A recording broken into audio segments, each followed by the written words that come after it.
Welcome to Chapter 18 of The Divide. Please like and subscribe. As Scout training came to an end, the normal boy-girl dorm rules were different. Once a week, on Scout training day, there was a 3-hour grace period allowed for mingling of all the students, of course under the watchful eyes of the faculty. This was always an exciting time at Eminence, where all dorm doors remained opened and kids ran in and out of each other's rooms, talking and laughing from the buzz of the day's shared adventure. Julia and Maddie's room, being a clock tower, was sadly off limits to the others. However, they were invited by Yolanda to her dorm. As they entered, both were surprised to see that Yuki was her roommate. The room was a mix of personalities. Yolanda's with posters of rock bands and a sniper rifle model hanging on her wall. Yuki's side, more subdued, with books neatly arranged and a small bonsai tree on her desk. They all had gathered snacks, and now, with the day's battles behind them, the atmosphere was light and easy, filled with the retelling of stories from their day. Julia laughed as she admitted to her strategic fails and missed shots, her hands animated, her eyes bright with the thrill of it all. And then, she said, "Ryan just froze." She laughed, the memory of the hesitation still fresh. Yolanda chuckled. "That was strange, right? For sure he should have shot you." Maddie, not to be outdone, especially with Yolanda there, shared his own tale. "You should have seen it. I cut down this tree, right? And it fell perfectly, like some kind of magic bridge through the lasers. I mean, I heard someone call me Thor or Hercules, maybe. I'm not sure which one, but definitely something like that. You know what I mean, Yolanda?" No, Yolanda questioned with a laugh. "And that seems like a fake story." "Oh, goodness. I don't need fake stories," Maddie replied with mock confidence. "That tree fell, and fell hard, like it was afraid of my awesomeness." Yuki looked perplexed. She then mentioned quietly, "I actually heard it was Hans who chopped the tree down. You just stood and watched." Maddie immediately turned red. Then, smacking his own forehead, he spoke, "Now you choose to speak? Now is your moment to be seen? Really, Yuki?" The girls bursted out into laughter, which eventually a frustrated Maddie joined in on. Maddie's face then shifted to curiosity as he asked, "Guys, I have a strange question. What's going on with the lower floors of the main school building? I was almost sure I heard screaming from there."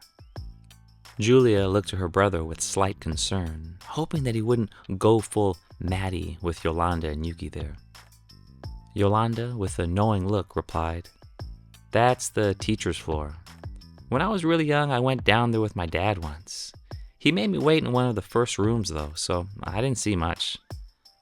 But," she added, her voice lowering, "the only students allowed down there, with permission of course, are the seniors.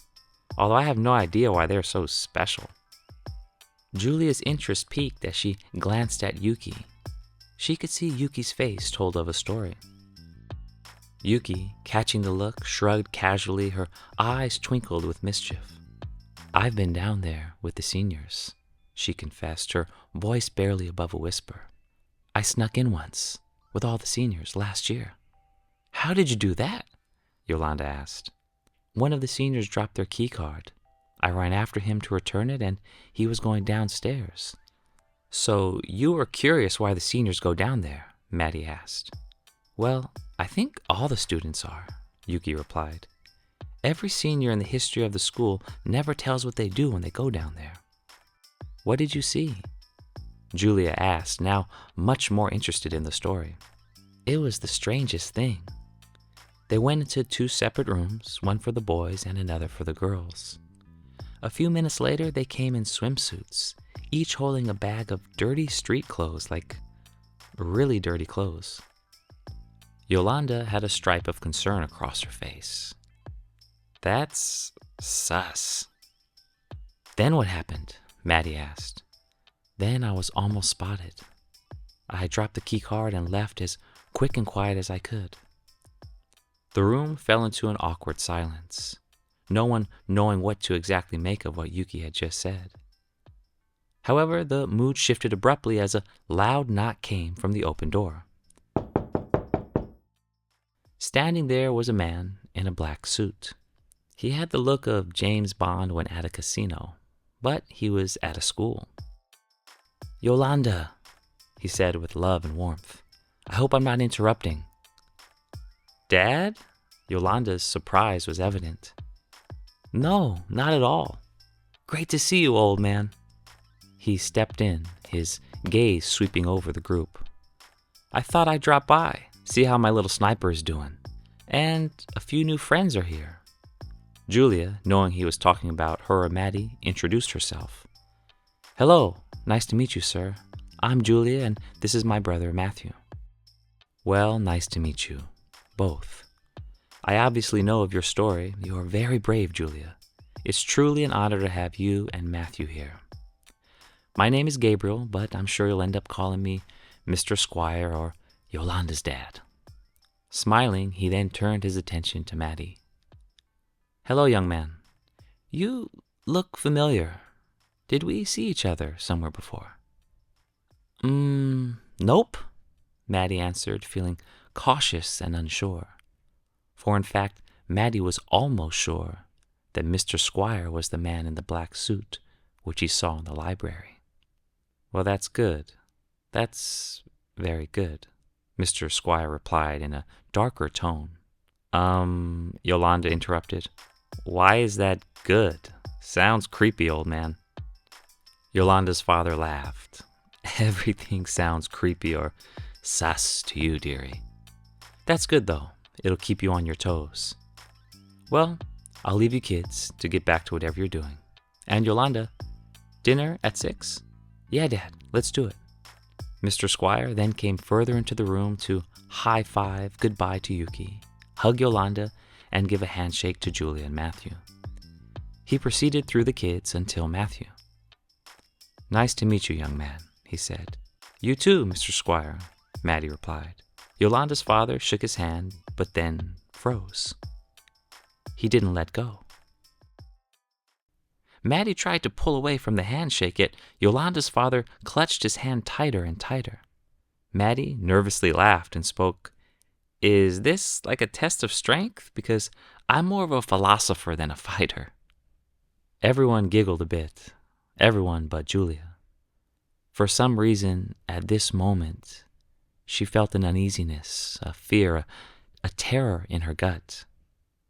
She felt the same feeling as the moment when that psycho at the mall tried to shoot her and Maddie. She looked at Yolanda's father's eyes. He was staring down at an almost vanished writing on Matthew's wrist. X7J, Tower at Dusk, Dawn 44, K9. As the giggles from the others faded, Yolanda's father suddenly released Matthew's hand. He proceeded to give a laugh as sincere as a Claris smile. "Sorry, young man," he told Maddie. "I was daydreaming. I completely forgot I have a work thing and that just crossed my mind." He then turned to Yolanda.